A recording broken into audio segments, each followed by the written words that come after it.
हरिओम. स्कंदौ दिव्यायुधः पातु.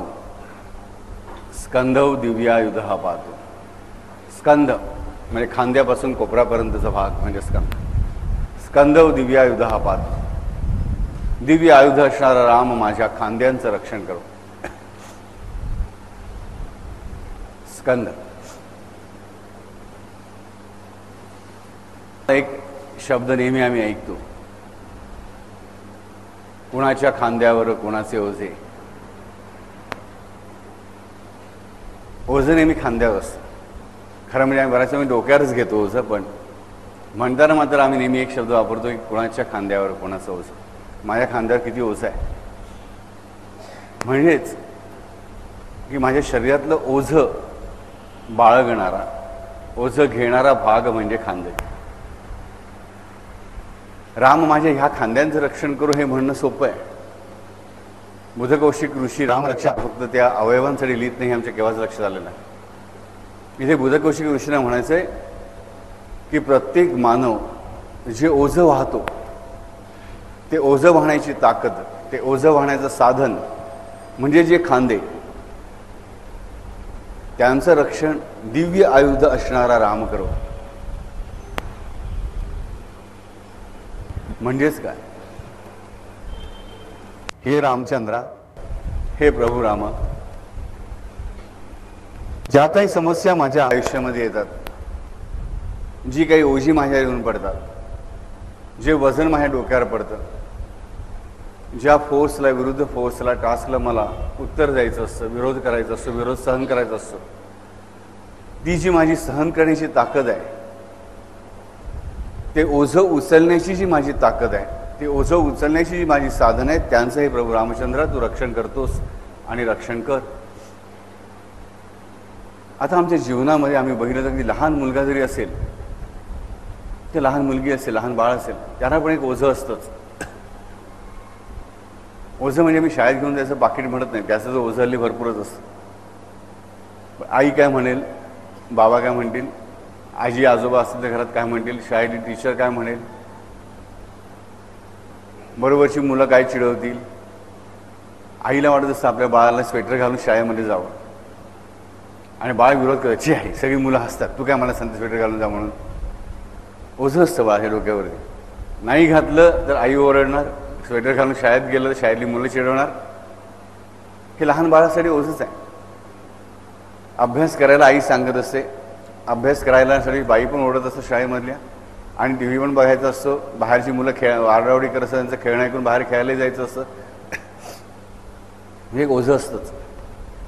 मग परीक्षेचं ओझं येतं, मग परीक्षेतून 10वीमध्ये चांगले मार्क मिळून 12वीला जाण्याचं ओझं असतं, 12वीमधून कॉम्पिटेटिव्ह एक्झाममध्ये चांगले मार्क्स मिळून चांगल्या पोझिशन मिळवण्याचं ओझं असतं, मग चांगली नोकरी मिळवण्याचं ओझं असतं, बिझनेस करताना बिझनेस शिकण्याचं ओझं असतं, बिझनेस चांगला चालू झाला तर तो टिकवण्याचं ओझं असतं.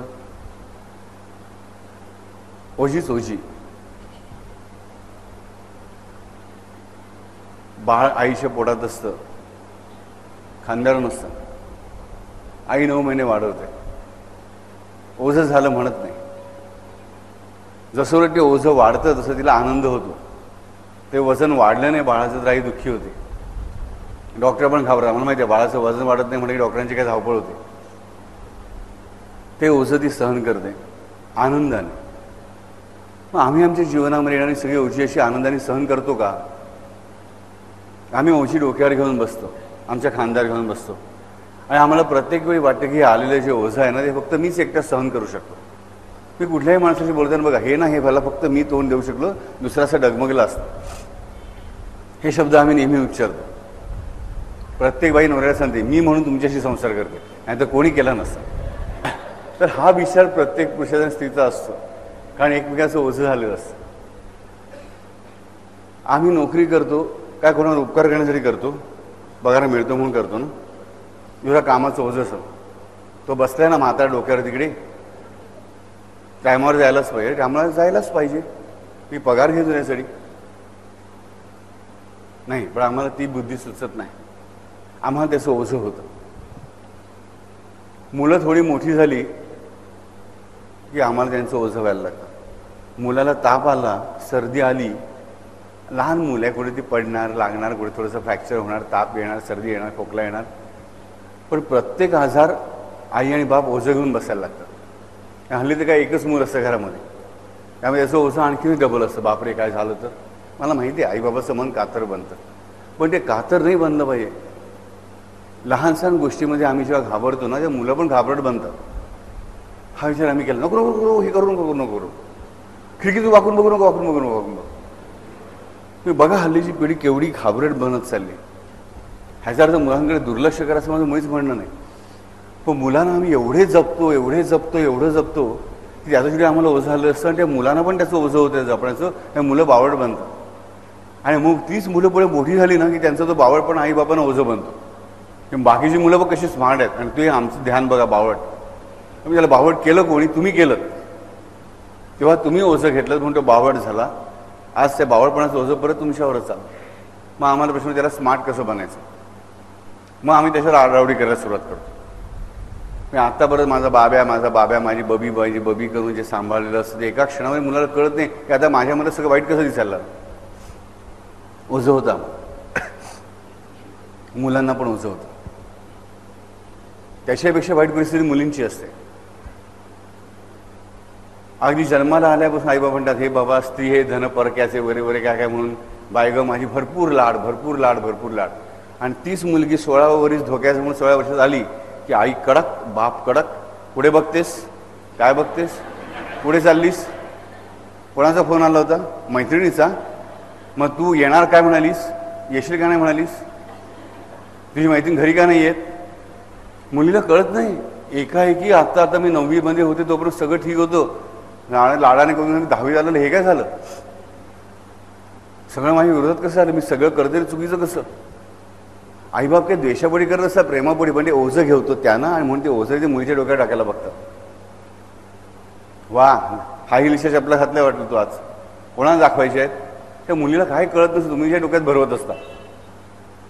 मुलगी समजा 420 करत असेल, आईबाबांनी ओळखलंच पाहिजे. आईबाबांची नजर पाहिजेच मुलांवर. मुलगा काय मुलगी काय कोणी असेल तरी, पण आम्ही ते ओझं नाही बनलं पाहिजे मुलांसाठी. एका क्षणामध्ये मुलांसाठी आईबाबांचं रूपांतर हे शत्रूच झालेलं असतं. एकदा ते वय असं असतं, त्या वयामध्ये 16-17 वर्षी मुलांना मुली आवडत असतं की आमच्या एवढं शहाणं कोण नाही. हे आम्ही जर आमच्या तारुण्या वयात बघितलं तर आम्हाला लक्षात की आपल्याला असंच वाटत होतं. जनरेशन गॅप वगैरे आमच्या आईबाबांशी मतभेद होतेच.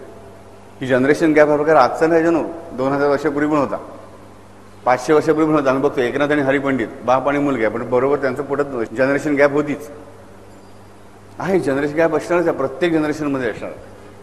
पण त्या गॅपचं पण आम्ही ओझं तयार करतो. नंतर त्या मुलीचं लग्न हे तर मोठं ओझं असतं. एकदा ती आत्तापर्यंत आमची आमची आमची अशी मुली कधी एकदा आम्ही ढकलत दुसऱ्याकडे असं झालेलं असतं. कधी हे ओझं माझ्या डोक्यावर उतरतं. काळजी वाटणं, काळजी घेणं स्वाभाविक आहे. प्रत्येक आईबापाला माहिती की माझी मुलगी परक्याच्या घरात जायची आहे, तिकडे माणसं कशी असतील, काय असतील, ह्याचा विचार पडतोच. याचं ओझं झालं ना की मग काय होतं, कधी एकदा मी ओझं टाकतो अशी आमच्या मनाची तयारी होते. ते ओझं निर्माण पण कोण करतो? आईबापच करतात. पहिल्यांदा एवढ्या मोठ्या अपेक्षा ठेवतात मुलींच्या विषयी. आमची मुलगी ना दारात चालून येतील 100 जण, हा पहिला विचार. आईबाप स्वस्थ बसून असतात.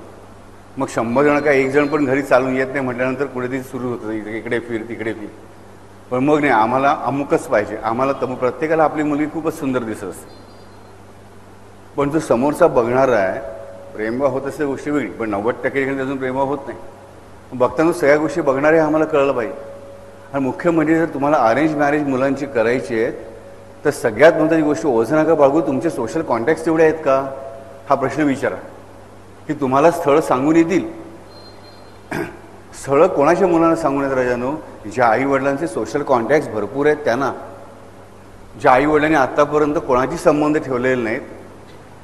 बायकांनी आपल्या सासरच्यांची सगळ्यांशी वाकडं घेतलेलं असं, नंडा वाईट, जावा वाईट, सासवा वाईट, त्यामुळे सासरची माणसं तुटलेली असतात. नवऱ्याने बायकोच्या मायाची माणसं त्या रागापोटी तोडलेली असतात.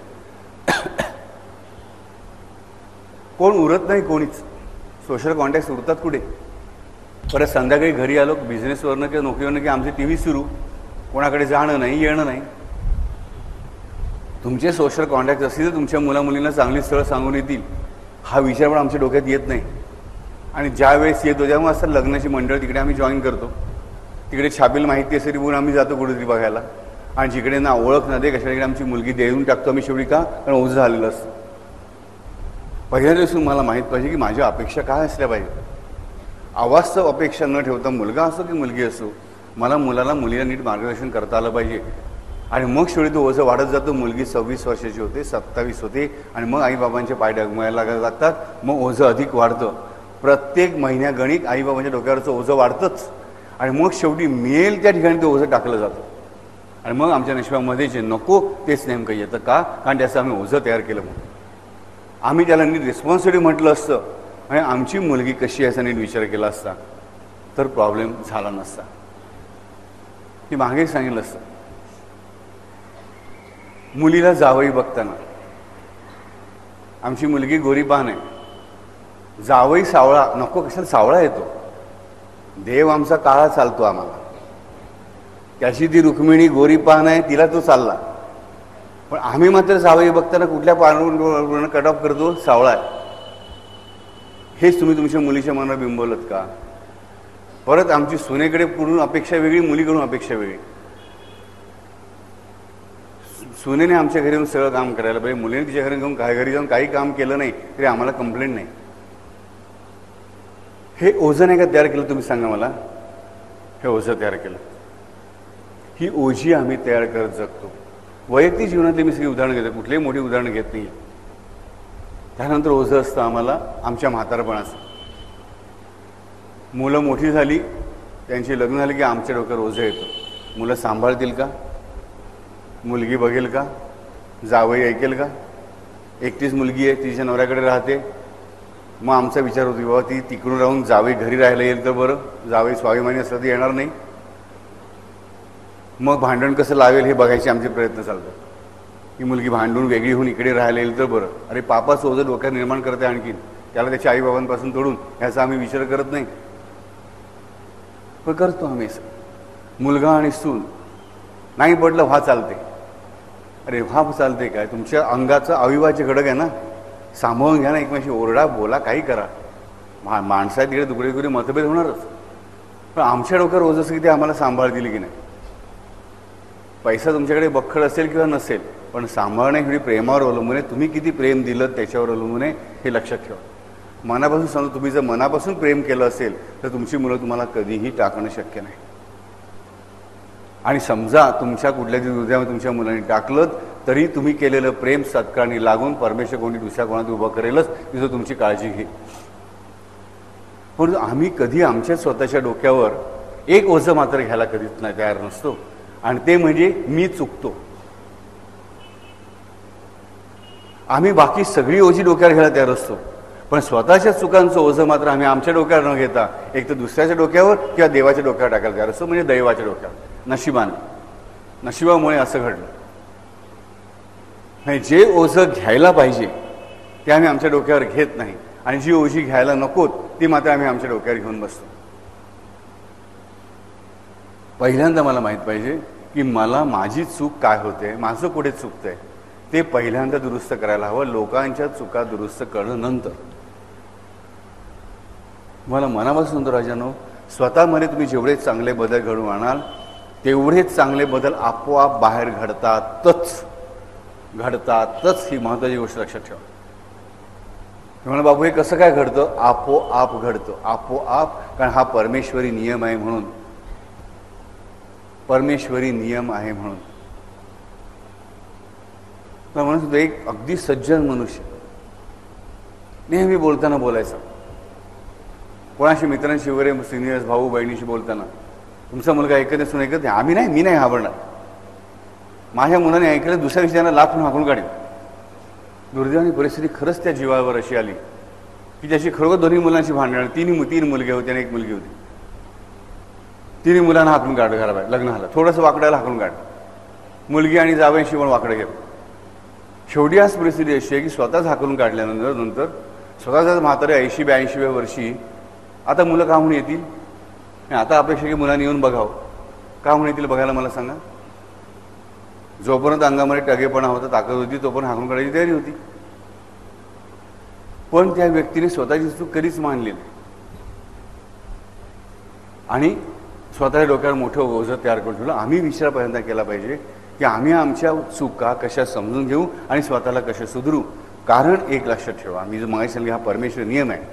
कारण तुम्हाला मोठं ब्रह्मज्ञान कळत नसेल, कळू नको कळू दे, पण एक लक्षात ठेवा, अगदी मनापासून सांगतो की हे सगळं विश्व जे आहे ना प्रत्येकाचं, ते वेगळं आहे. एवढा माझा नियम लक्षात ठेवा. इकडे जो प्रत्येक बसलेला माणूस आहे ना, न बसलेला माणूस आहे, त्या प्रत्येकाचं विश्व हे इतराच्या विश्वापेक्षा वेगळं असतं. तुम्हाला बापू कसं काय, आम्हाला सगळ्याला तुम्ही एकच बापू दिसताय. बापू एकच असतं. तुम्हाला हे स्टेज एकच दिसतंय, बरोबर आहे, एकच असणं. आम्हाला बापू हे समय दोनच दिसत आहेत.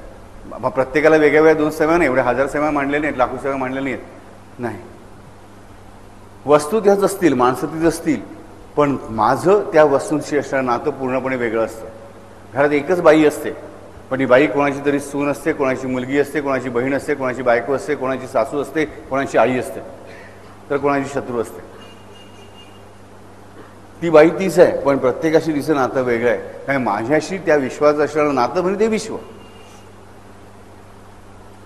बघा, साधी गोष्ट तुम्हाला सांगतो की 2 उदाहरणं आपण घेऊया. अगदी सिमिलर उदाहरण की माझ्या ओळखीचे गृहस्थ होते. ते गृहस्थ स्वतःचं घर बांधत होते. घर बांधत होते म्हणजे घर बांधून घेत होते आणि काम बघायला नेहमी तिकडे जायचं. आणि एक दिवस तिकडे घराचं काम बघत असताना, 72-73 सालची गोष्ट, मी SSLला असेल तेव्हा, तर त्या तिकडे जे काम करत तिकडून वरून ती टाकी जी आहे ना ती पडली त्यांच्या अंगावर आणि जागच्या जागी गेली. घर बांधून तयार झालं पुढे, पण त्या घरामध्ये राहायला त्या माणसाची पत्नी आणि 2 मुलं ह्यांची तयारी नव्हती. त्या तिकडे गेलं की त्यांना आठवण काय यायची की इथेच बाबा गेले. एक मुलगा 16 वर्षाचा, एक मुलगा 14 वर्षाचा आणि बायको जेमतेम 42-43 वर्षाची. त्यानं मला सांगा त्या घरात कसे राहायला जातील. सुखासाठी बांधायला घेतलेलं घर त्यांच्यासाठी दुःखाचं झालं. तर इथेच आम्हाला दुसरी गोष्ट सांगतो की चोखा मिळायची. चोखा मिळायला त्या काळच्या समाजाने अत्यंत क्रूरपणे वागवलं. गावच्या पाटलाने त्याच्या स्वतःच्या वाड्याची भिंत बांधण्यासाठी त्याला चोखा मेळ्याला खेचत नेलं आणि तिकडे भिंत कोसळून चोखा मेळा इतर अनेक मजुरांबरोबर जागच्या जागी गतप्राण झाला. चोखा मेळ्याच्या पत्नीला, त्याच्या बहिणीला, शोधराबाईला, निर्मळाबाईला, त्याच्या मेवण्याला, बंकाला, त्याच्या मुलगाला, कर्ममेळा तेव्हा फक्त 11 वर्षाचा असतो त्याचा मुलगा. ह्या सगळ्यांना ती माहिती मिळते, धावत जातं. एवढ्या मोठ्या ढिगाऱ्याखाली कुठे आहे काय कळत नाही. एवढ्यात नामदेव महाराज येऊन धावत आलेले सगळं त्यांना दृष्टांत झालेला असतो की अरे हा माझ्याकडे येऊन पोचलाय, त्याचा देह शोधायला जा. नामदेव महाराजांना कळतं देह शोधायचं म्हणजे काय. आल्यानंतर त्यांना कळतं की देह खरं शोधणं आवश्यक आहे. तर नामदेव महाराज शांत होतात आणि फक्त फिरतात. म्हणतात काय झालं. डोळे बंद घेतले नामदेवानी. आता शोधायचं म्हणजे डोळे उघडे पाहिजेत आणि हातात काही साधन पाहिजे. दगड माती बाजूला काढायला काही नाही, नुसते फिरतायत. त्या म्हणतात नाही रे बाळानो, थांबा, इथे नाही, थांबा, इथे नाही, हां ह्या ठिकाणी आहे माझा चोखा, या ठिकाणी. का बरं नाही, त्याचं नामस्मरण चालू आहे. सगळ्यांना वाटतं चोखामेळ जिवंत आहे. मिळत नाही, याचे प्राण गेले पण याचं शरीर पण नामस्मरण करत आहे. बघतात तर खरंच चोखामेळ्याचा तो मृतदेह पण नामस्मरण करत होता. त्या वाड्याच्या जागी पुढे विठ्ठलाचं मंदिर झालं. ज्या माणसाने केलं त्याला उपरती झाली आणि त्या विठ्ठल मंदिराच्या दारामध्येच कारण त्या काळामध्ये त्या मंडळींना आत शिरण्याची परवानगी नव्हती.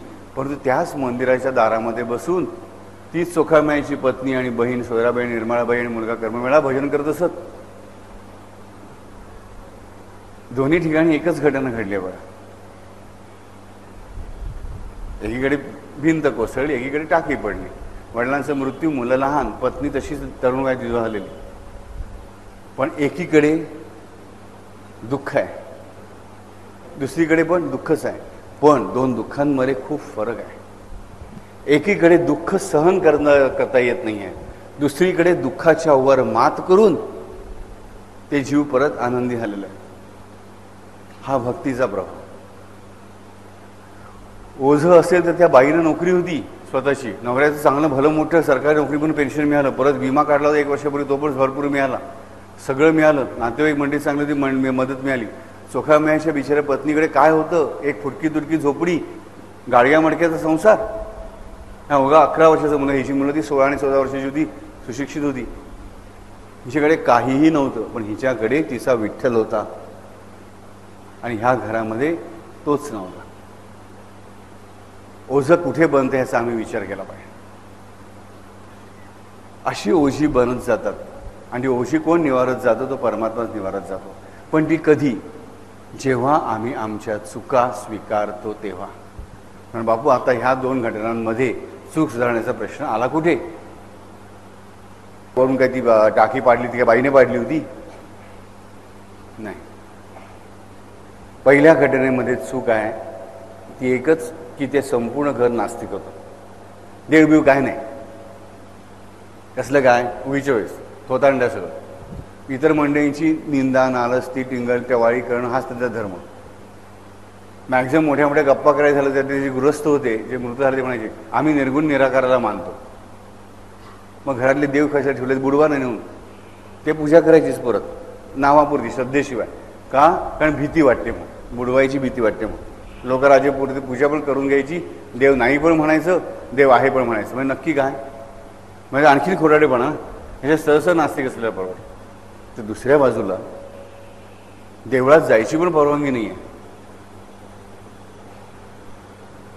लांबून देवाचं दर्शन घ्यावं लागतंय, फक्त तसबिरीत समाधान मानावं लागतंय. कीर्तन सुद्धा लांबून कानात शब्द पडतील तेवढेच, पण रेसुना मात्र परमेश्वराची भक्ती संपूर्ण आहे.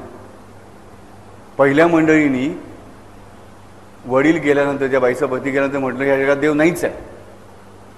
देवाला आधीपासून मानत नव्हतेच. त्याच्या बहिणी मानायच्या. बहिणीने सांगितलं भाऊजाईला की बघ तू देवाचं काही करत नाहीस. मग तेव्हा काय नाही आला मर्जीला देव? का नाही देवाला नेऊन टाकी धरली? अरे देवाचं नाव पण कधी घेतलेलं नाही आणि वरती देवाला काय तुमचा गुलाम समजता? आणि दुसरीकडे देवाचं अखंड नाव घेणारा चोखा मिळा, त्याच्या अंगावर अख्खी भिंत कोसळली तरी बायकोने म्हटलं नाही विठ्ठला असं का केलंस? उलट तिचे अभंग वाचायच्या नंतरची ती सांगते की काय मी खरी सवाष्ण, काय मी खरी सवाष्ण. त्या काळाच्या रीतीनुसार जसं कुंकुम मंगळसूत्र सगळं काढलं गेलं होतं, अंगावर काही उरलं नव्हतं, आधी काही नव्हतंच दागिने कसले. पण ती म्हणते की मी कशी सवाष्ण, तर मी जन्मभराची आहे. व की ज्याच्या मृत शरीरामधून सुद्धा विठ्ठल विठ्ठल आवाज निघतो तो मेलाच कसा? आणि जर माझा नवरा मेलाच नाही तर मी विधवा कशी? काय जवाब आहे बघा. जोपर्यंत विठ्ठल आहे तोपर्यंत माझा पती आहेच, जोपर्यंत विठ्ठल नाम आहे तोपर्यंत माझा चोखा आहेच, आणि माझा चोखा आहेच तर मी विधवा कशी? अरे काय जबरदस्त ताकद आहे मला सांगा. भल्या भल्या सुशिक्षितांना हे कळू शकणार नाही. आणि बाई जबरदस्त ताकदीने उभी राहिली. एवढंच नाही तर तिची त्यानंतरची अभंग रचना अप्रतिम आहे. मला खरंच सांगू, हे चोखा पंचक मी म्हणतो नेहमी. चोखा मेळा, त्याची पत्नी सोयराबाई, बहीण निर्मळाबाई, त्याचा मेहुणा बंका मुलगा कर्म, या 5 जणांचे अभंग आहेत. या अभंगाचं एक पुस्तक मिळतं, त्याचं नाव काहीतरी वेगळं असेल. याच 5 जण वाचा खरं ज्याला मिळेल त्यांनी. अप्रतिम अभंग आहे. तुम्हाला वाटणार नाही की अशिक्षित गावंढळ माणसाची वाणी आहे म्हणून. की माणसं अबकडे यांना लिहिता वाचता येत नाही, फक्त बंकाभरा थोडंफार लिहिता वाचता यायचं ते याने शिकवलेलं होतं. लोकांनी लिहून ठेवले यांचे अभंग. वेदांचा उच्चार ते करतात, वेदांमध्ये श्लोकांचा अर्थ सहजपणे सांगून जातात. हे ज्ञान कुठून आलं त्यांना मला सांगा. कारण त्यांनी कुठलीही चूक स्वतः केली नाही आणि चूक झालीच स्वीकारायला कधी घाबरले नाही. पहिल्या ठिकाणी मात्र स्वतःवर चूक न घेता देवाच्या डोक्यावर चूक टाकायला परत तयार झाले की देव पुढे गेला होता तेव्हा. इथे हा प्रश्न विचारला गेला नाही, कारण माहिती आहे की देव चुकणार नाही. आम्हाला अशी खात्री कधीच नसते, म्हणून आमचं ओझं आमच्या खांद्यावर राहतं. कर्ममेळ्याचं ओझं देवाने स्वीकारलं, सुंदरपणे स्वीकारलं. इथे आम्हाला कळलं पाहिजे की कसं स्वीकारतो तो. दिव्यायुध हा ना, ज्याची आयुध दिव्य आहेत. आयुध म्हणजे साधन, नुसती अस्त्रशस्त्र नाही. आयुध म्हणजे साधन, सगळी साधनं त्याची दिव्य आहेत. तो आम्हाला कुठल्या साधनाने मदत करायला सांगता येणार नाही. आमची भली इच्छा असेल त्याने ह्याच मार्गाने मदत करायला, तो त्याला ज्या पाहिजे त्याच मार्गाने मदत करणार आहे. हे आम्ही नीट लक्षात ठेवलं पाहिजे. पण तो करतोच. पण कधी? जेव्हा मी माझ्या खांद्यावर जे खरं ओझं आहे ना, म्हणजे माझं डोकं. माझ्या खांद्यावरचं खरं ओझं काय? ते डोकं जेव्हा नीट सांभाळतं ना माझे खांदे, तेव्हा आपण त्याच्या खांद्यावर डोकं नाही आहे, मेंदू नाही आहे. असं आमच्या बऱ्याच जणांच्या डोक्यावर हा मेंदूच नसतो. आमची सारासार विचार करण्याची बुद्धी निघून गेलेली असते. आम्ही आमच्या चुका दुरुस्त करत नाही. जो स्वतःच्या चुका दुरुस्त करतो त्याचाच अर्थ की त्याचं डोकं त्याच्या खांद्यावर आहे. जो स्वतःच्या चुका न बघता इतरांच्या चुका काढत राहतो, समजायचं ह्याच्या खांद्यावर ह्याचं डोक्याचं ओझं नाही आहे, आणि म्हणून ह्याच्या खांद्यावर फक्त ओझीच ओझी आहे. ज्याच्या खांद्यावर डोक्याचं ओझं आहे त्याच्या खांद्यावर इतर ओझी असू शकत नाहीत. आता त्या विश्वनियमाकडे परत मी वळतोय. मी म्हटलं की तुमच्या आतमध्ये बदल झाले की बाहेर काढता, कारण प्रत्येकाचं विश्व वेगळं. जसं त्याच उदाहरण आपण बघितलं की एक भिंत पडते किंवा एक ठिकाणी घर बांधलं जाताना टाकी पडली, दोघांचा मृत्यू होतो. पण बघा, त्या दोन्ही पत्नीच आहेत, पण त्यांचं त्यांच्या पतीच्या आधी असणाऱ्या विश्वाशी आणि पतीनंतरच्या विश्वाशी असणारं नातं पूर्णपणे वेगळं आहे. एका सिच्युएशन मधल्या दोन स्त्रिया, पण त्यांचं नातं पूर्णपणे विश्वाशी वेगळं आहे. आणखी अगदी अलीकडचं उदाहरण आपल्याकडे घेऊया. आपल्याला उदाहरणामधलं समजा तुमच्या समोर तुमच्याशी भांडणारा, तुम्हाला तुमच्या कानफडात लगावलेला मनुष्य आहे, आणि तो ॲक्सिडेंटमध्ये मेला. त्याने तुम्हाला आधी दिवशी झोडून काढले चांगल्यापैकी. समजा भांडणामध्ये तुमचा डोळा सुजला, असा काळा नाही पडला, हात फ्रॅक्चरमध्ये. तुम्हाला ही बातमी ऐकली काय म्हणे, बरं झालं, छान झालं, देवाने शिक्षा दिली. माणूस तोच, जग तेच आहे. तुम्हाला वाटेल चांगलं झालं, त्याच्या बायकोला काय वाटेल वाईट झालं. ती रडायची, ती रडणारच आहे. ज्यांचा काही संबंध म्हणे बाबा तरुण माणूस होता, गेला, वाईट झालं, ठीक आहे, विसरून गेला. तिघांची रिॲक्शन तीच, बरोबर. त्यानंतर अवघ्या 2-3 दिवसांनी तुम्हाला कळलं की ह्या व्यक्तीचं भूत झालंय आणि ते तुमच्या मागे लागलंय. मी काय म्हणाल, मेला नसतं तर बरं झालं असतं. माणूस तोच, तुमचा शत्रूच आहे. मेल्यानंतर पहिल्यांदा आनंद झाला होता, त्याच मेल्यामुळे आता दुःख झालं का? तो तोच आहे ना, मेलेला तो तोच आहे. पण आधी तुम्हाला आनंद होता तो मेल्याचा, आता तो मेल्याचं दुःख का 3 दिवसामध्ये? कारण तो तुमच्या मागे लागला म्हणून भूत बनून. भूत बनला असं मला तिची भीती पडली नसती. म्हणजेच काय की माझं त्याच माणसाशी असणारं नातं त्याच्या मृतदेहाशी वेगळं झालं. म्हणजे ह्याचा अर्थ मला कळलं पाहिजे की प्रत्येकासाठी विश्व वेगळं आहे. प्रत्येकाचं विश्व कसं वेगळं आहे तर त्याचं त्या विश्वाशी असणारं जे नातं आहे त्याच्यावर सगळं अवलंबून आहे. आणि ते नातं घडवणं हे संपूर्णपणे माझ्या आतमधल्या बदलांवर अवलंबून असतं, हे लक्षात ठेवा. कारण पण सांगतो, तुमच्या शरीरामध्ये जो प्राण आहे ना राजानो, प्रत्येकाच्या शरीरामध्ये जो प्राण आहे, तुम्ही काय, कोंबडी काय, अमिबा काय, आणि गांडूळ काय, आणि कुत्रा काय, ह्या सगळ्या प्राण्यांचा जे जे म्हणून जिवंत आहे त्या सगळ्यांच्या प्राणांमधला प्राण हा ह्या ज्या विश्वातली जी प्राणशक्ती आहे तिचाच एक भाग आहे. आणि तो खंडित नाही आहे, तो अखंड आहे. त्यामुळे प्रत्येकाचे प्राण एकमेकाशी जोडलेलेच आहेत. झाडांचे सुद्धा. तुमचं प्रत्येकाचं मन हे शेवटी ते विश्व मनाशी, परमेश्वरी मनाशी जोडलेलंच आहे, म्हणजे एकमेकाशी जोडलेलंच आहे, लक्षात ठेवा. आणि त्यामुळे जो फिजिक्सचा सिद्धांत आम्ही इकडे अभ्यासतो शाळेमध्ये आणि विसरून जातो की action and reaction are equal but opposite, हाच सिद्धांत माझ्या आंतरिक जीवनामध्ये पण लागू पडतो. ज्या प्रमाणात मी आतमध्ये सुधारणा करतो त्याचप्रमाणे बहिर्दिशेने पण सुधारणा तेवढीच होते. मी आतमध्ये जेवढा वाईट बनतो तेवढ्याच बाहेरच्या ठिकाणी सिच्युएशन वाईट बनते, हे मला समजलं पाहिजे.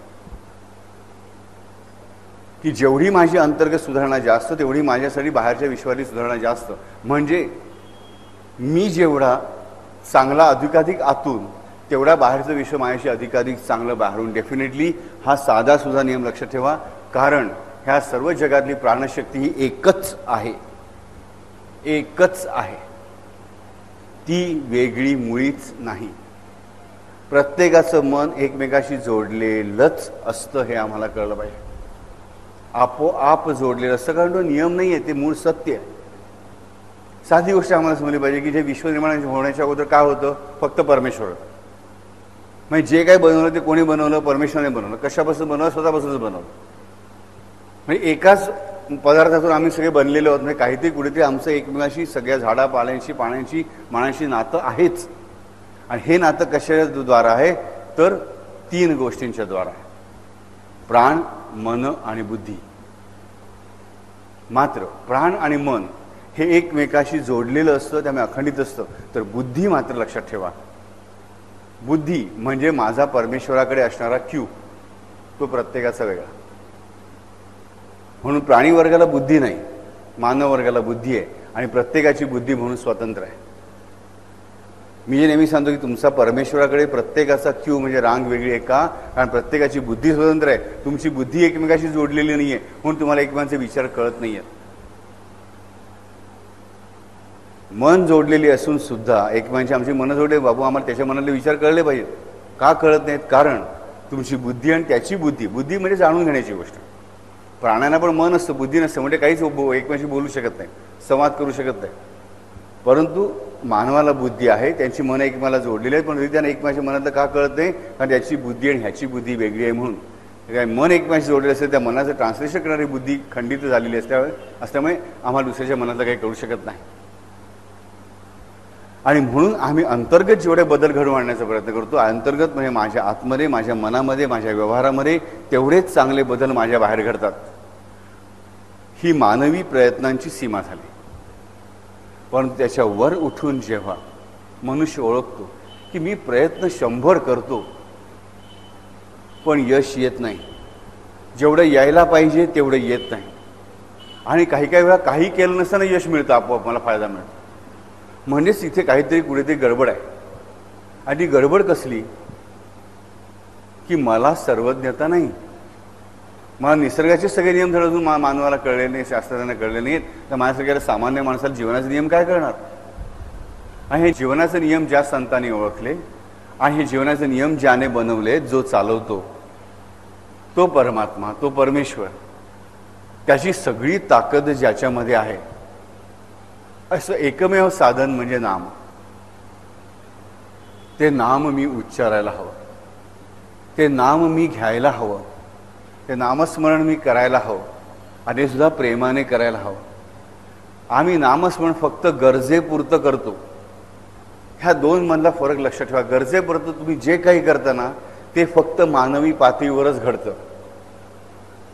मला गरज आहे, माझ्या मुलीचं लग्न व्हायचं आहे, माझं लग्न व्हायचं आहे, नोकरी लागायची आहे, मी देश सिद्धिविनायकाला जातो, प्रदक्षिणा घालतो, अमुक करतो, ते सगळं मानवी प्रयत्नांना तेवढंच 10 ग्रॅम एफर्ट्सना 10 ग्रॅम फळ देव देतो, कधी नियमानुसार येतं. मात्र मी जेव्हा प्रेमाने नाव घेतो, गरज नसताना पण घेतो, गरज माझी पुरी पडत नाही तरी मी देवाला दोष न घेता देवाचं नाव घेत राहतो, तेव्हा मात्र तो व्यवहार मानवी पातळीवर उरत नाही, तो दिव्य पातळीवर जातो. मग माझी सगळी सूत्र तो परमात्मा चालवतो. आणि म्हणून नामस्मरण करा, नामस्मरण करा. प्रत्येक भक्त आम्हाला सांगत राहतो, प्रत्येक संत सांगत राहतो. मागे एक विष्णू सहस्त्रनाम चालू असताना मला माहिती आहे, पावसाचे दिवस होते, आपण इथे लागोपाठ 11 अभंग ऐकले होते. एका नावाचे 11 अभंग घेतले होते. त्यामध्ये सुद्धा आपण एक सगळ्यात सुंदर अभंग ऐकला होता. संत ज्ञानेश्वर चित्रपटाचा जो अभंग घेतलेला आहे, एक तत्व नाम, पुढे काय, दृढधरी मना, पुढे काय, ते नाम सोपे रे रामकृष्ण गोविंद. बरोबर, अभंग पण विसरून गेलो ना, नाम पण विसरून गेलो. हे नाम आहे, पण आम्ही किती वेळा घेतो? अरे नाम घ्यायला काय कष्ट पडतात तुम्हाला, मला सांगा.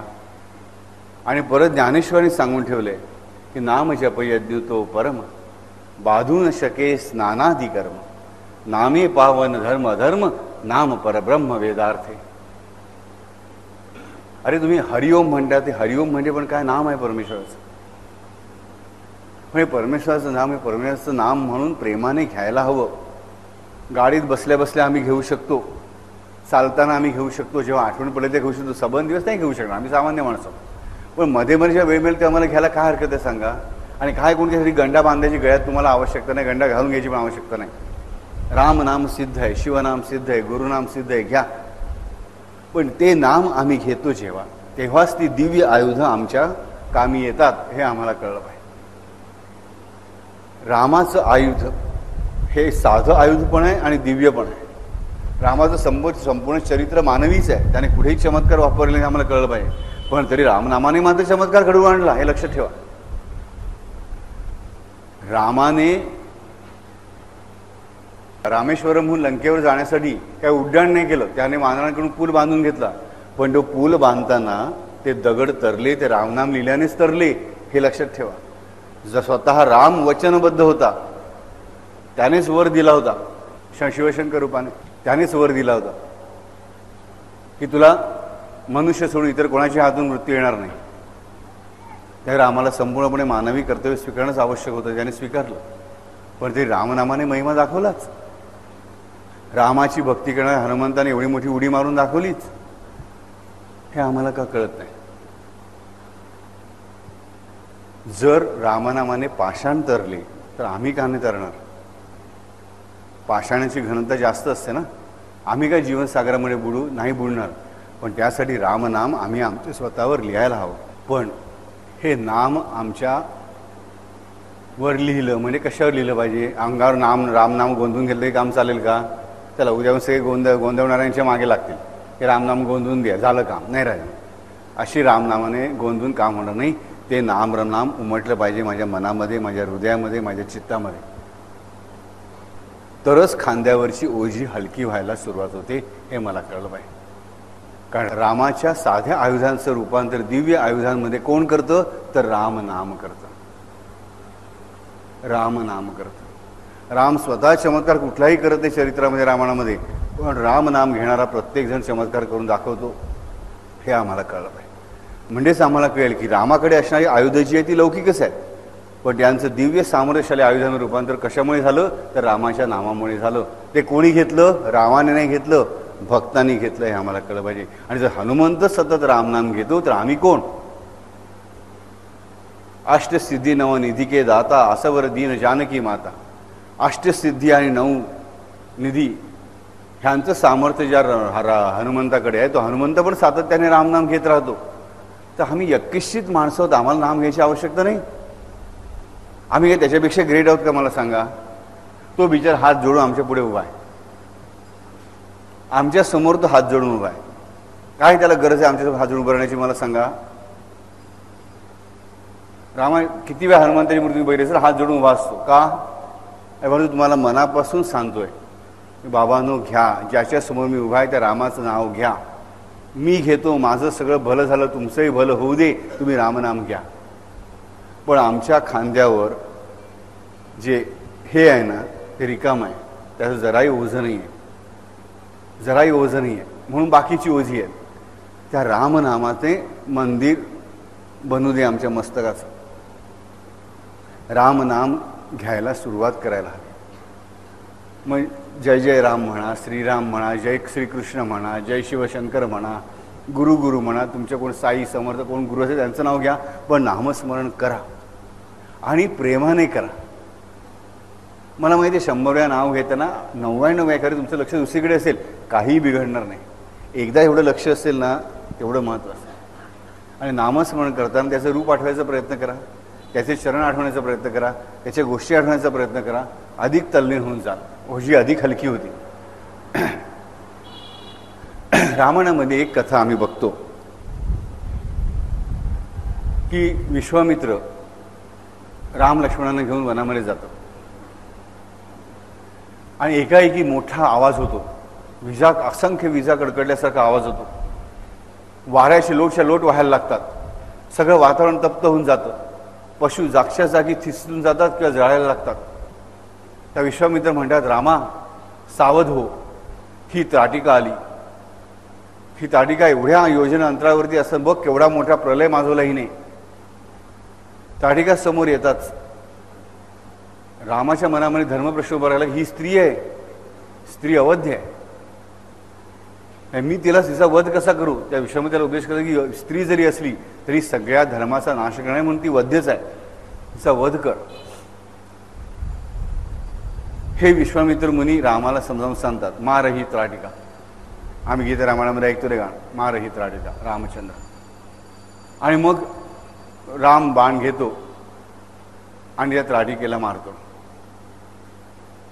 रामाचा पहिला बाण सुटतो, त्राटिकेच्या हृदयापर्यंत जातो आणि परत येतो. रामबाण कधी फुगड गेलेले आम्ही ऐकलंय. महाफुगड कसा गेला बापू, कायच्या काय गोष्टी सांगता आम्हाला. तर हा राम फुगड गेलेला नाही, हा परत येतो. कारण रामाचा बाण आत न घुसताच त्राटिका मरून पडते. रामबाण कसं काम करतो बघा. गुरुची आज्ञा पण पाळली गेली, त्राटिकेचा वध पण झाला, रामाचा बाण वापरला पण गेला, त्याचा इफेक्ट पण झाला, पण तो छेदून न गेल्यामुळे स्त्री हत्येचा दोष पण रामाला लागला नाही. लबाड नाही, राम काय कृष्ण काय, शेवटी लबाडच आहे. यांची लबाडी धर्मासाठी आहे, न्यायासाठी आहे, प्रेमासाठी आहे. बाण गुरुने सांगितलं सोड, ऐकलं, सोडला. ती वध्य आहे, तिचा वध केला. बाण जाऊन त्याचं काम करून आला, पण बाणाने छेद मात्र घेतला नाही. लौकिक धनुष्य एका पाप्यासाठी सुद्धा दिव्य झालं, एका महापापणीसाठी पण दिव्य झालं. का? कारण ज्या क्षणात तिने लांबून रामाला बघितलं, तेव्हापासून फक्त रामावरच लक्ष ठेवून ह्याला मला खायचं आहे, हा किती सुंदर आहे, हा किती छान आहे, हा किती गोंडस आहे, हा किती चविष्ट असेल, ह्याला मला खायचाच आहे, ह्याला मला पकडायचाच आहे, ह्या एकमेव विचाराने फक्त रामावर कॉन्सन्ट्रेशन करून ती त्राटिका तिथल्या अंतरापासून धावत त्याच्यापर्यंत आली. आणि तोंडाने मनाने फक्त एकच नाम घेत राम. त्याला खाण्यासाठी, त्याला पिण्यासाठी, त्याची चव घेण्यासाठी, त्याला कापण्यासाठी, सगळं करण्यासाठी, पण त्याच्यावरच कॉन्सन्ट्रेशन करून फक्त. अर्जुनाचं लक्ष जसं फक्त त्या पक्ष डोळ्यावर होतं, तिचं लक्ष फक्त त्या रामावरतीच होतं. अवघाच 15 वर्ष 16 वर्षाचा राम, ही एवढी भली मोठी प्रचंड राक्षसी, पण त्या दिव्य रामाला बघून त्यावेळी हे खायला गोष्ट चांगली आहे, तिची लायकी तेवढीच आहे. तिलाकडे जास्त बुद्धिमत्ता पण नाही आहे, पण ती 1% जेव्हा रामाचं ध्यान करते, त्या क्षणाला रामाचं आयुध साधं आयुध राहत नाही, ते दिव्य आयुध बनतं. लक्षात घ्या. आम्हाला हे आयुष्यामध्ये कळलं, रामायण वाचून उपयोग काय, नुसतं बाराबार ऐकलं आणि सोडून दिलं. एवढी मोठी पापिणी, पण तिने एकचित्ताने रामाचं ध्यान केलं. तोच हवा म्हटलं ना, खाण्यासाठी असेल पण तोच हवा म्हटलं. एकचित्ताने त्याचं ध्यान केलं आणि फक्त तिला तोच हवा होता म्हटल्यानंतर रामाचं धनुष्य साधं मानवी धनुष्य राहिलं नाही, त्याचं दिव्य धनुष्य झालं. अरे मग आम्ही निदान त्राटका नाही आहोत, हे आम्हाला कळलं पाहिजे. मग आम्हाला असं ध्यान कधी करता येईल, तर आम्हाला ह्या गोष्टीमध्ये कळलं पाहिजे की आयुध, दिव्य आयुध म्हणजे काय, की तेच आयुध दिव्य कसं बनलं, एकटक ध्यानाने. खूप सुंदर वर्णन केलं तुलसीदासाने वाल्मिकीने, की त्राटिकेने ज्या क्षणी लांबून रामाला बघितला, तिने पापणी एकदा पण मिटली नाही. आणि किती योजना अंतरावरती होती, तर आजच्या 100 योजना अंतरावरून ती धावत आली. 100 योजना एवढं अंतर, म्हणजे कित्येक मैल एवढं अंतर ती फक्त रामाकडे बघत हाच हवा करत आली. आणि त्यानेच, त्या ध्यासामुळेच तिच्या रामाचं आयुध दिव्य आयुध झालं. तशीच दुसरी गोष्ट कृष्णचरित्रामध्ये आम्ही बघतो की एक दिवस कृष्ण भगवान म्हणजे साक्षात महाविष्णू आपल्या लोकांमध्ये बसलेले आहेत, विष्णू लोकात. लक्ष्मी यांच्या पायाशी बसलेली आहे आणि एकाएकी हे महाविष्णू उठून उभे राहतात हात जोडून. लक्ष्मी विचारते, पतिदेव हे काय, कोणाला नमस्कार करते तुम्ही? समोर बघते तर ती पुतना राक्षसीला आत्ता खाली कृष्णाने मारली आहे आणि ती पुतना वर येते आणि कृष्ण तिला हात जोडून उभा आहे. हा महाविष्णू हात जोडून उभा आहे. तिला कळत नाही काय कडू बंगाल आहे. विष्णू दिलं उत्तर सुंदर आहे की विष का असे ना, पण तिने मला स्तनपान दिलं म्हणून ती माझी माताच आहे, ती माझी आईच आहे आणि माझी आई येते, तिला नमस्कार करणं हा माझा धर्म आहे. बघा, विष म्हणून स्तनपान देण्याचा प्रयत्न केला फक्त कृष्णाला शोधत फिरली. गोकुळामध्ये आल्यापासून ती कोणाकडे बघत नव्हती, तिला फक्त कृष्णाचा ध्यास लागला होता.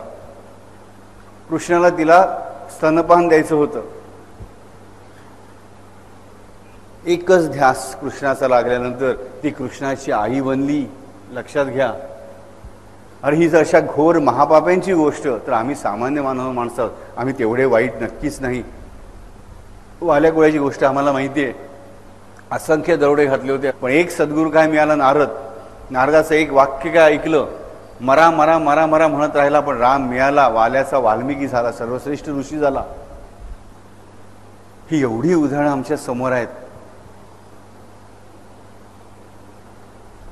का नाही ते नाम घेत? रामनाम हेच रामाचं खरं आयुध आहे, हे आम्हाला कळलं पाहिजे. रामनाम हेच आयुध आहे. रामनाम हेच आयुध आहे, कारण ते साध्या आयुधाचं रूपांतर दिव्य आयुधामध्ये करतंय आमच्यासाठी. ताटिकेसाठी ते आयुध दिव्य आयुध झालं. वाल्यासाठी ते साधं नाम दिव्य नाम झालं. चुकीचं नाम मरा मरा मरा मराचं राम राम राम रामच झालं. त्याला ऋषी बनून गेलं. सगळ्या पापातून त्याची मुक्तता झाली. पूतना जी खून करायला होती, कृष्णाला ठार मारायला आली होती, ती त्याची माता बनून बसली. काय महिमा आहे मला सांगा या ध्यानाचा. त्या सगुण ध्यानाचा किती मोठा फायदा आहे आम्हाला कळलं पाहिजे.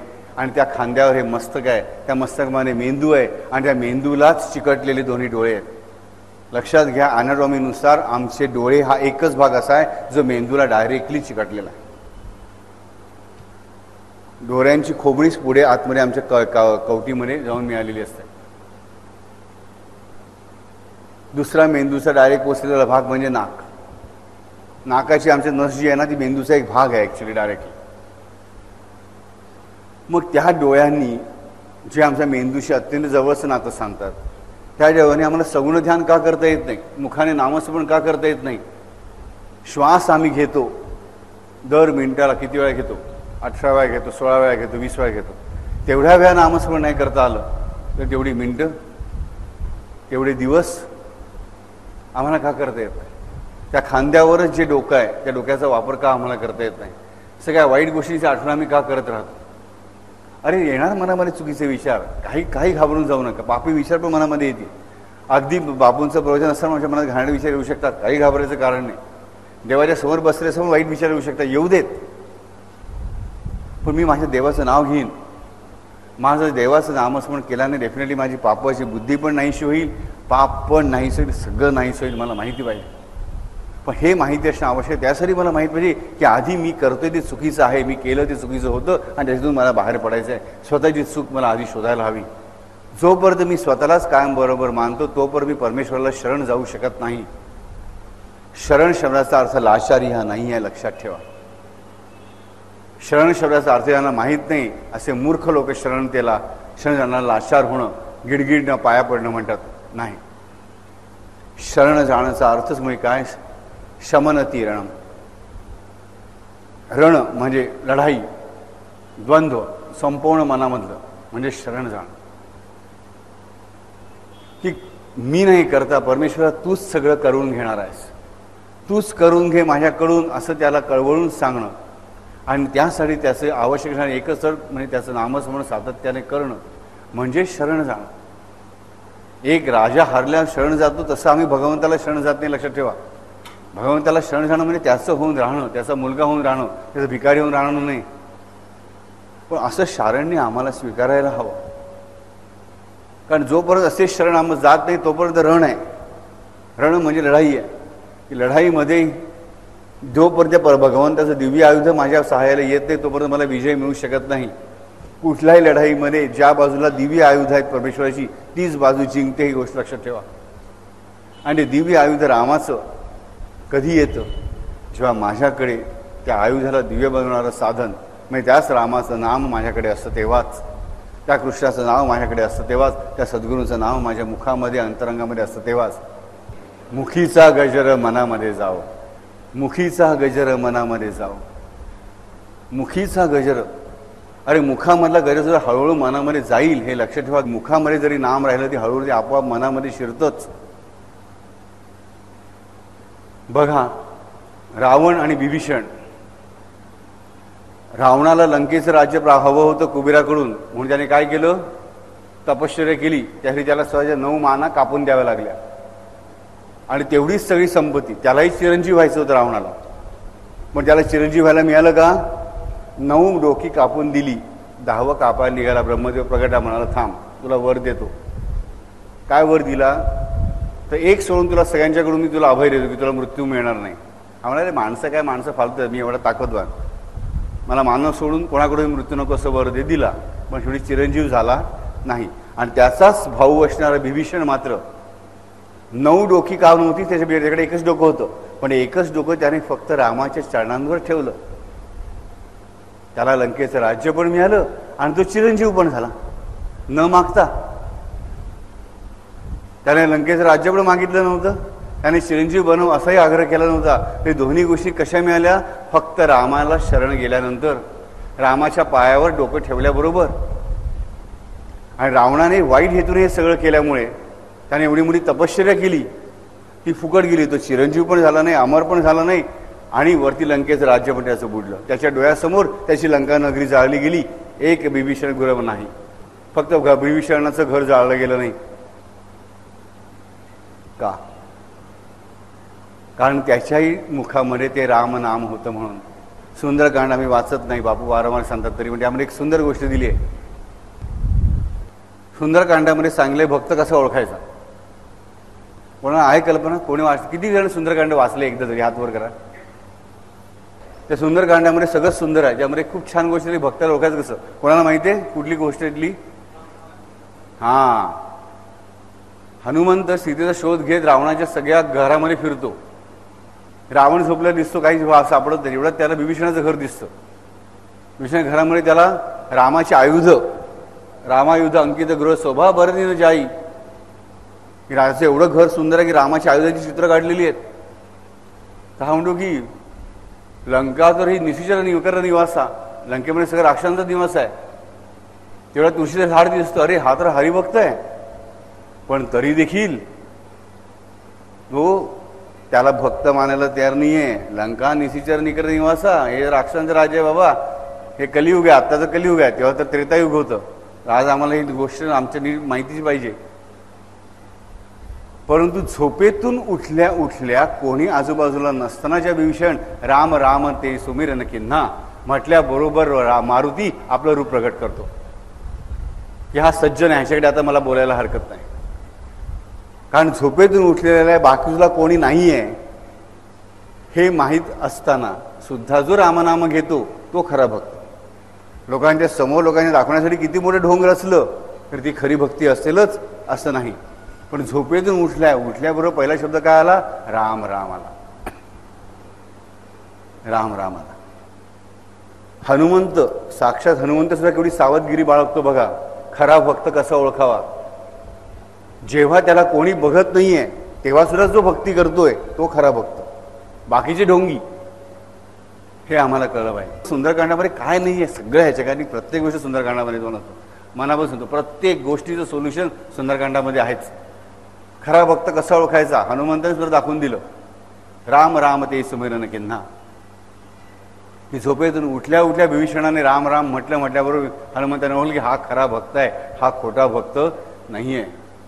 आम्ही ही परीक्षा करून घ्यायला हवी. झोपेतून उठल्यानंतर असं रामनाम स्वतः घेतो की नाही ह्याची, इतरांची नाही. इतरांची पण कराच, खरा भक्त आहे की नाही हे ओळखून घ्या, नाहीतर फसाल. आणि त्यावर पहिल्यांदा स्वतःची, माझं बोलणं काय स्वतःबद्दलच चाललं की आम्ही स्वतःची बद्दल टेस्ट केली. उठल्या उठल्या आमच्या तोंडातून राम राम की आमच्या देवाचं नाव येतं का, नाही येत. लागलं की पटकन कसं बाहेर येतं. कोणी आई ग, आई ग शब्द काय आहे तुम्हाला सांगा. बाबा ग, आजी ग, काकू ग, आत्या ग असा शब्द कधी काय येत नाही. हाताला लागल्यानंतर मात्र आईचीच आठवण येते. का, तेव्हा बाबू भाषा नाही, कुठल्याही भाषेमध्ये तेच आहे, तोच शब्द येतो. तीच आठवण काय येते, कळ आल्यावर आईची आठवण येते ना. तशीच मला प्रत्येक ठिकाणी कळ आल्यावर देवाची आठवण येते. तसं नको व्हायला राजानं. मला देवाची आठवण येऊ दे.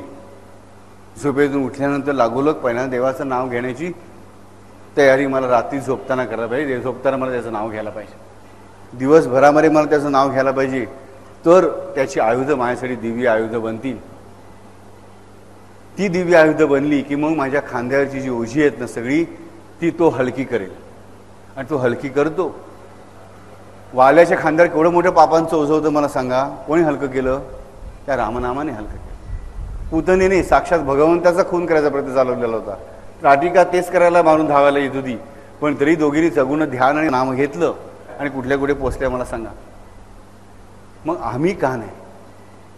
ह्या गोष्टी फक्त आम्ही ऐकण्यापुरत्याच आहेत का? फक्त ऐकण्यापुरतेच आहेत का? या ऐकून सोडून देण्यापुरतेच आहेत का? खांद्याचं रक्षण करू एवढं म्हणून थांबू नका. अरे सगळ्या शेवटी ते बुधकोशामध्ये सांगतच आहे की राम नाम हे सगळ्या संपूर्ण देहाचं रक्षण करतं. म्हणून पादविभीषण श्रीदहानंतर ते आम्हाला ते सांगतात, अखिल देहाचं रक्षण राम करू. मग राम एक आमच्या सगळ्याचं रक्षण करतोच आहे. मग वेगळी नावं अखंड आणखीन विखंडित का सांगितली आम्हाला? तर आम्हाला नीट समजा म्हणून की खांदे म्हणजे केवळ हे स्नायू आणि हाडाने बनलेले खांदे नव्हेत, तर जे आयुधांचं रूपांतर दिव्यायुधामध्ये करतात आणि माझ्या खांद्यावरचं ओझं हलकं करतात, ती शक्ती, त्या शक्तीचं रक्षण तो दिव्यायुध धारण करणारा राम करतोच. ते दिव्य आयुध कोणी धारण केलंय? रामानेच धारण केलेलं आहे. रामनाम सिद्ध कोणामुळे? रामामुळेच आहे. समजा विचार करा, एखादा भिकारी बाहेर बसला, त्याचं नाव राम आहे. रामादेवाच्या बाजूचं भिकारी, त्याचं नाव पण राम आहे. जो पुजारी आहे त्याचं पण नाव राम आहे. जो भक्त आले दर्शन, त्याचं पण नाव राम आहे. आणि ते देऊळ चोरायला, देवळात ते दागिने चोरायला जो चोर आला त्याचंही नाव राम आहे. बाहेर फुलं विकायला जो बसला त्याचंही नाव राम आहे. सगळेच राम, बरोबर? पण सगळ्यांचं नाव राम आहे म्हणून मी त्यातल्या भिकाऱ्याची भक्ती केली, तुम्हाला राम पावेल का? नाही. तुम्ही भीक पावेल, तुम्ही भीक मागायला लागा त्याच्याबरोबर. आहे तयारी? हे आम्हाला कळलं पाहिजे. हे आम्हाला कळलं पाहिजे पहिल्यांदा आयुष्यामध्ये. आम्हाला बाकीचं सगळं कळत असतं, म्हणजे महत्त्वाचं तेवढंच कळत नाही की हे खांद्यावरची ओझी एकटा तो राम दूर करू शकतो, तो परमात्मा दूर करू शकतो, बाकी कोणीही नाही. आम्ही जेवढी खांद्यावरची ओझी उतरवतो तेवढी दुप्पट चढलेली असतात. कालच्या काळज्या कमी होत्या, आजच्या दुप्पट झाल्या. आजच्या संपवल्याने त्या उद्याच्या उभ्या राहिल्याच. असं कधी झालंय मला सांगा? अजिबात कसलीच काळजी नाही. असं कोणीही नसतं. लक्षात ठेवा, काळज्या असतातच आणि माणसात आम्ही सामान्य, आम्हाला काळज्या असणारच. पण मग त्या काळज्या कमी करण्याचा खरा उपाय करा. या खोटे उपाय कशाला करता? आम्हाला खांद्यावरचं ओझं कमी करण्यासाठी फक्त तो परमात्मा राम म्हणा किंवा कृष्ण म्हणा किंवा साई म्हणा, तोच मदत करू शकतो, बाकी कोणीही नाही. हा ठाम निश्चय करा. अगदी त्या पुतनेसारखे असाल, त्या वाल्याकोळ्यासारखे असाल, त्या त्राटिकेसारखे असाल, काहीही हरकत नाही. तरी देखील जर आम्ही त्या रामाचं ध्यान केलं, आम्ही त्या रामाचं नाम घेतलं, त्या साईचं नाम घेतलं, त्या रामाच्या रूपाचं आम्ही ध्यान केलं, तर आमच्या खांद्यावरची सगळी ओझी एका क्षणात तो नाहीशी करू शकतो. हा विश्वास मात्र बाळगा आणि स्वतःच्या खांद्यांचं रक्षण करा. हरी.